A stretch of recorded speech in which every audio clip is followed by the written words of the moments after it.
Hiveswap, Act 1, Act 6.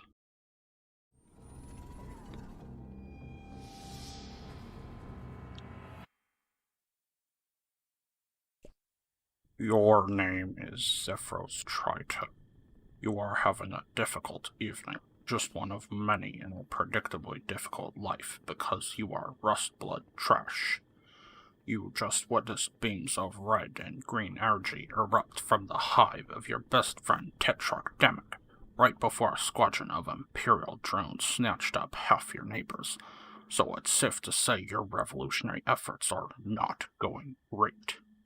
Oh, and it seems you've received a package. Well met, distant YouTube. North Archersmith at your service, continuing the story of Joey and Xefros. It's a delivery from Scythian with the item you ordered quite a long time ago. You guess it arrived during all the confusion. You open up the package. Inside is the Florp manual. This edition of Florp is focused on spy games, intrigue, and rebellion. Tetrarch modeled a lot of his underground resistance ideas after this system. Tetrarch says your really infrequent and unreliable Omni-Scuttle coach schedule is symptomatic of an infrastructure engineered to prevent caste mobility, and since you nod while he says it, he hasn't explained what that means.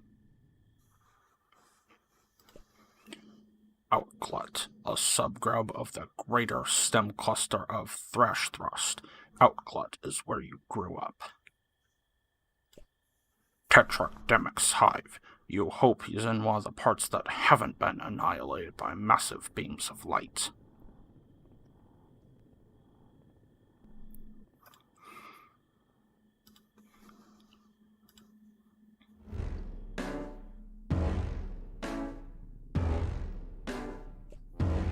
White gloves, shoe polish, training silverware, everything an involuntarily aspiring butler needs. Your wear-grid study scroll.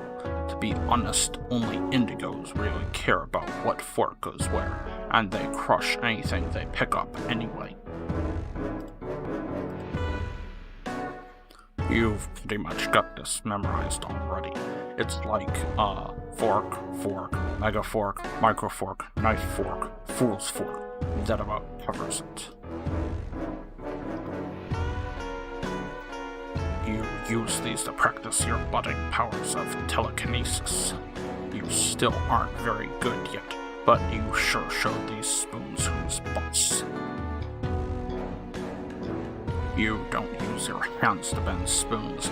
You use the power of the imagination, by which you mean your weak, unreliable psychic powers. You've already tidied your butler training manuals, even the ones you used to tidy the other ones.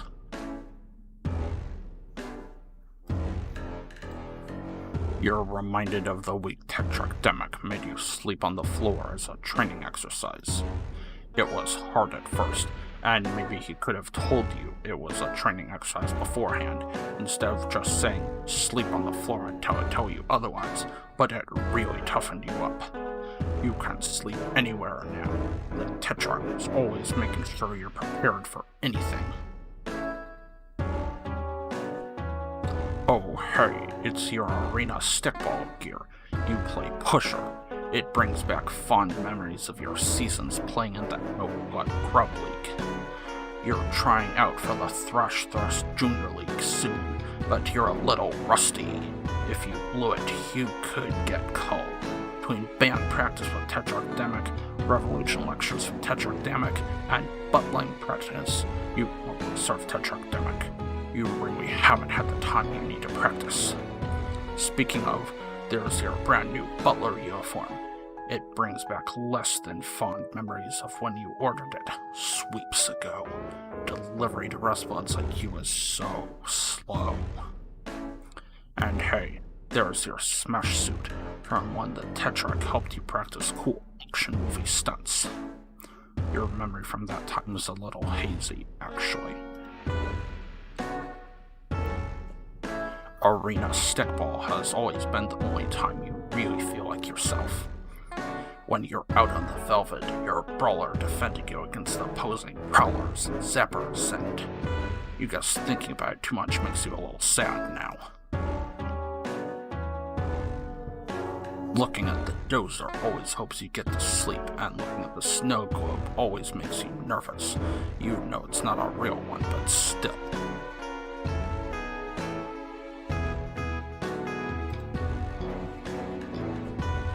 Yes, that's right. Practice makes almost adequate. That's the Burgundy way. Your mind flexes with the pulsing might of your phenomenal telekinetic powers, and you bend a tiny little silver spoon without even using your grubby little fingers. Big, tough guy. But bring this along just in case you run into any bent soup.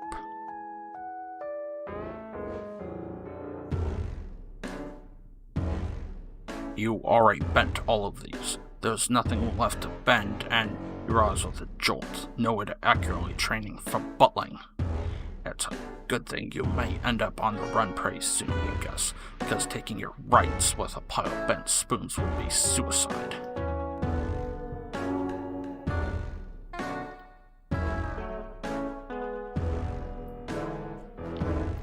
Some butlers are so skilled at telekinesis that they're able to set entire tables at once, every rake prong and bile scooper in exactly the right place. It's still pretty awful. You can't get excited about the butler life no matter how hard you try. One of the effects of the super slime in your Cooper Coon is to keep your devastating telekinetic powers in check while you're asleep. Otherwise, you might lightly jostle things in your room while dreaming. You guess if your powers are more, well, powerful, this would be a bigger deal. You're not supposed to eat the super slime, which is easy because gross. Why would you want to?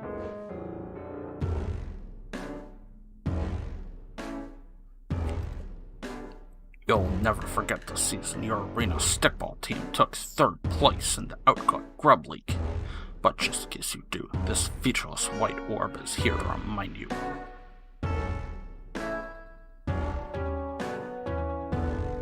It's your tablet. You use it for pretty much everything. Your auto-tune mic is plugged into it.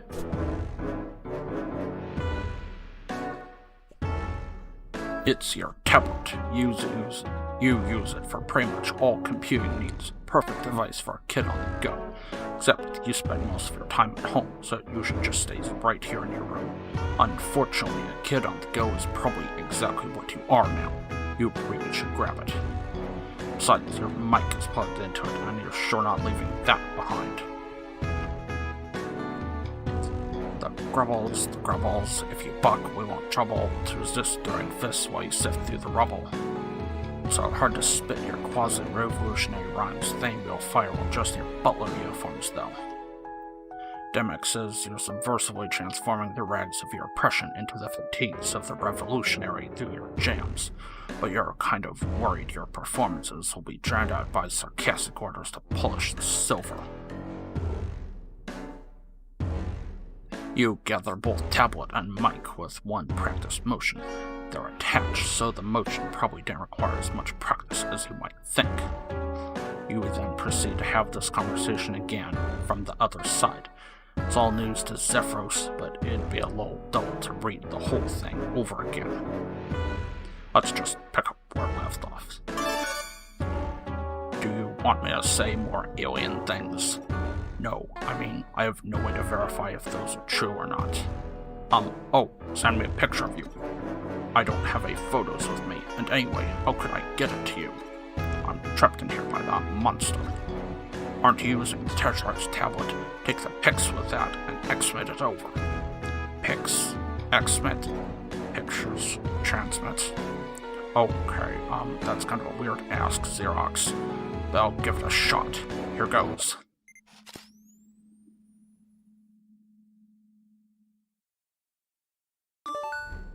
Oh yeah, you're definitely an alien. Or you have some strange collection of grotesque physical and mental diseases. Either way, you need my help. Okay, that much is definitely true. I'm pretty sure I heard the monster scratching at the door. He's probably hungry. Anyway, man, if you're an alien, we've gotta get you out of here. The heiress hates aliens. Sigh. The what? The heiress. Oh, well, she's awful and controls everything, basically. I mean, I doubt she's ever met one. But to hear her talk, she hates aliens as much as she hates lowbloods. Which I guess you also are. You're practically a member of the Resistance already. I'm not sure whether to be really confused or really concerned about you. Do you need help? One time when things got really bad with my brother, my babysitter took him to the doctor and it seemed to help. What's a doctor? Wow, I thought my life was neglectful. Okay, I'm definitely concerned. Being concerned is what friends do for each other. I've never had anyone but Tetrarch be concerned about me before. Oh, jeez. I bet the other Tetrarchs will be extremely excited to hear there's an alien helping us now. Sure. But I'm sort of very focused on not being killed by the monster in the other room at the moment. That's kind of my main deal right now. I don't really have a lot of time for anything else. Right, yeah, of course. I'll help you. And the Tetrarch too, because, well, I hope this is also helping him somehow. Which reminds me, we really shouldn't be talking like this. Like what? Tetrarch says we always have to assume our communications are being monitored. And this is exactly the kind of conversation I shouldn't be having. Oh man, I better hurry up and get over there. On my way now. Please don't message me anymore. It's dangerous. We are big. In person, I mean. Yeah.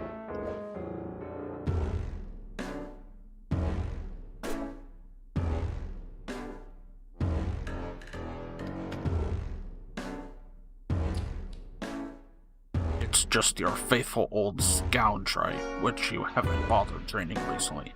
Inside of it, resi fluid and floor filth coalesce to make a repugnant gray sludge. Cleaning supplies, the noble instruments of your future career, you guess. It kind of depresses you to keep them anywhere you like to have fun, so you just dump them at the end of the hallway.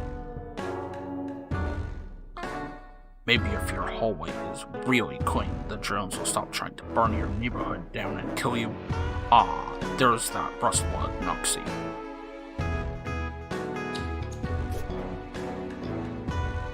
You kinda wish you could live somewhere with more trees, and maybe then he'd be less asleep always. Like most things in your life, though, you didn't really have much say in the matter. Tetrarch had you act out scenes from some of your favorite action movies, which just so happen to be his favorite action movies too. You're lucky to have a Moira who really pushes you. This is from the 12th Perige's Eve, when Demek gave you the auto-tune mic he made. This was his way of letting you know he'd start a band and that you were the singer, and also that your voice could use a little help. You still can't believe they got a shot of you at the exact moment you clobbered the clover. What a lucky break.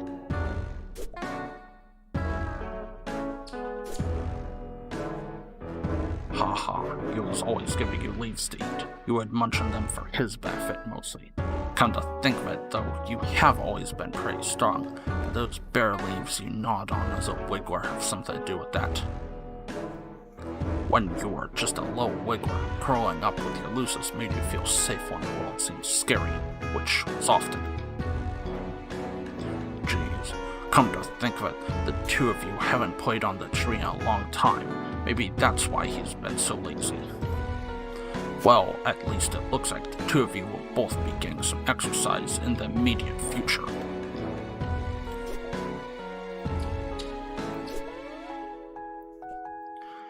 contrast to Tetracdemic's percussive machismo, your stage persona is more skittish, as if you're vaguely terrified of the implications of your own pseudo-revolutionary rhymes, which is not far off the mark, as one of the implications could be your execution. This was a great night. Demic insisted you have half the flavor disc. Your Lucis took this picture, a delightful trick he has never repeated. You guys have a lot of fun in the studio, as evidenced by this candid selfie Tetracdemic told you to take. Look at you, so carefree. You wish you were gearing up to play right now. You were so excited to show him that branch. He ate all the leaves in one very slow bite, and you were left with a pretty decent hive-made cubat. The first cubat you ever had, actually. Your smear spinner has gotten a lot of use lately. Why, just look at that even glistening mucus on the floor. Beautiful. You could almost take pride in it. The door to your rumpus room.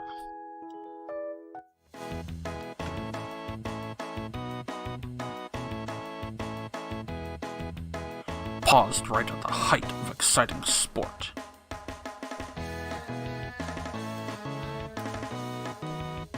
Your splay sack, a chair bag filled with super slime.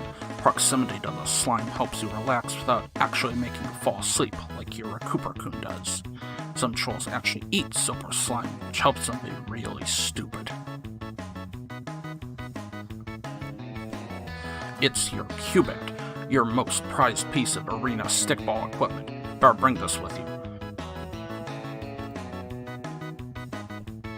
You try to pull the cubat free, but it seems you wedged it in there a little too tight. Whoops. You'll need to find something to help you pry it loose. You can't quite lift a cubat with your telekinesis. The best pushers can, but you're not one of them. You wedge the bent spoon in between the hilt and the wall, and... yes, you got the cubat. This thing packs a wallop. The special in the tip is chalk that's carried by you. Nothing like a little recessed tabletop arena stickball with your best bud. Too bad he's not around right now. Maybe later. You've taken some pretty good thumps to the nug bone in your day. The pusher is the only player allowed to score, so they're prime targets for the opposing defense. That helmet's so worn out that it's basically worthless, except for its sentimental value, which is still pretty low. Your Zoltan Matzos Bobbledog figurine is the jewel of your collection.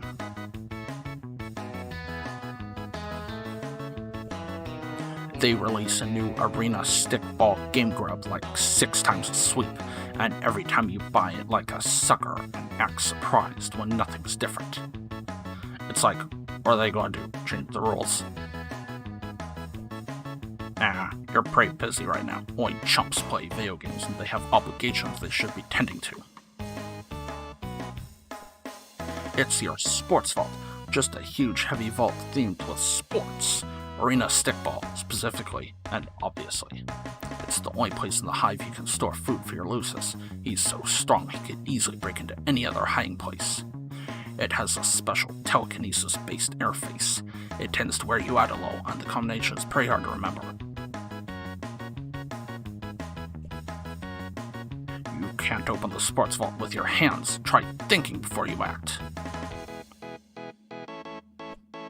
Your cubat is way too big for the precise, delicate, intellectual sports maneuvers necessary to solve the sports vault locking mechanism.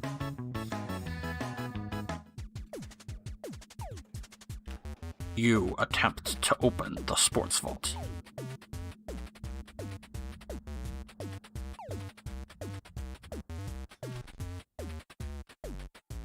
Game over.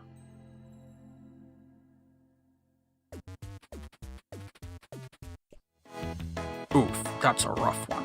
It'd be hard to remember the path when you're already concentrating on your shaky telekinesis. It helps if you have some kind of guide on hand. You've got just the thing, but you don't think it's in this room.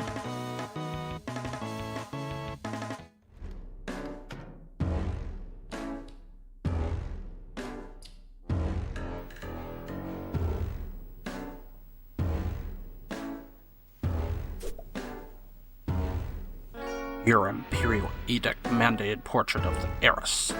She rules your planet with a perfectly manicured golden fist. You know it's perfectly manicured because she recently issued an Imperial memorandum about her new nail art. The drones outside are doing her dirty work. She'll have a shiny top coat of blood after tonight, all of it common-hued, you're sure.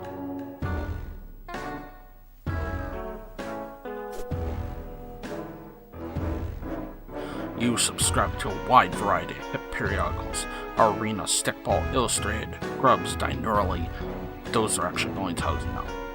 The rest always incorporate the magazine's name on the cover into some sick graphic design to the point that you can't actually tell what the name is. This one with the graffiti of a muscle beast throwing up is usually about movies, though.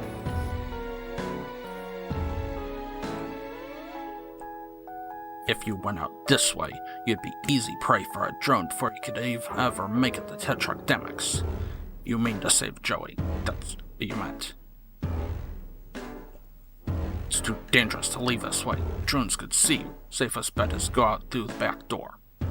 They'll probably spot you there too, but, well, your hive only has so many doors.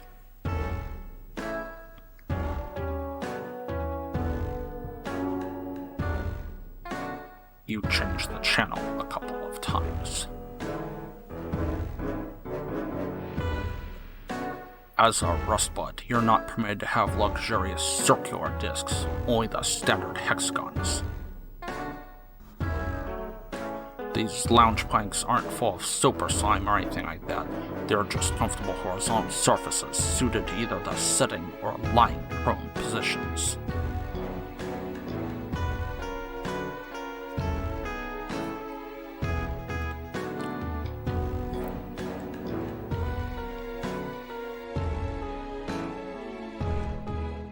Aw, dang it.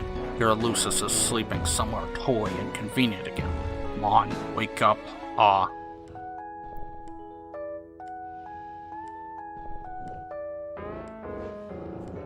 Zoosmell is in the way again, for a change. Just keeping things interesting, you guess.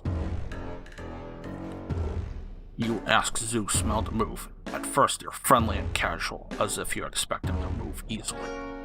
Then you try being polite, but a little distant. Your tone becomes annoyed, then firm, followed by stern, finally shifting to angered. Nothing works. You just can't reach him lately. The only thing Zoosmell seems to care about is his sloth treats. Look at that. It's nearly escaped from your impending death clock. You'd better not be late. Playbook for the Burgundy Blood pusher position in Arena Stickball. You still have dreams of being a star pusher, and studying these killer plays was going to help take you to the top, but your play on the field never quite lived up to the athletic promise of your fantasies. Also, the closer your rites of maturation get, the more the sobering reality sinks in that you'll never get to play professionally. Life of butlering, here you come, you guess. You pick up the pusher playbook. Now if a situation arises where you need to remember a particular play, you'll be well equipped to do so. You resolve to keep an eye out for just such a contrivance.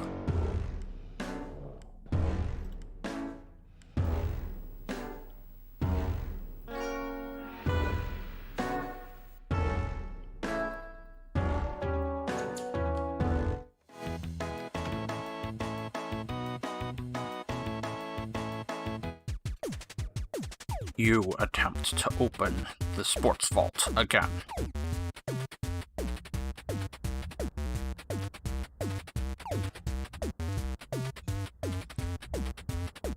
Uh-oh.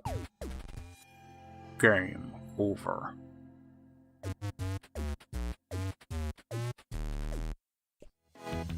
Ugh, you just don't have the psychic stamina to make it all the way to the hole without dropping it.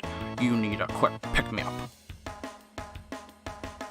Well, on that note, I think we should probably stop for the day. So, until next time, keep your axe sharp, your beard clean, and your Cubat chalked.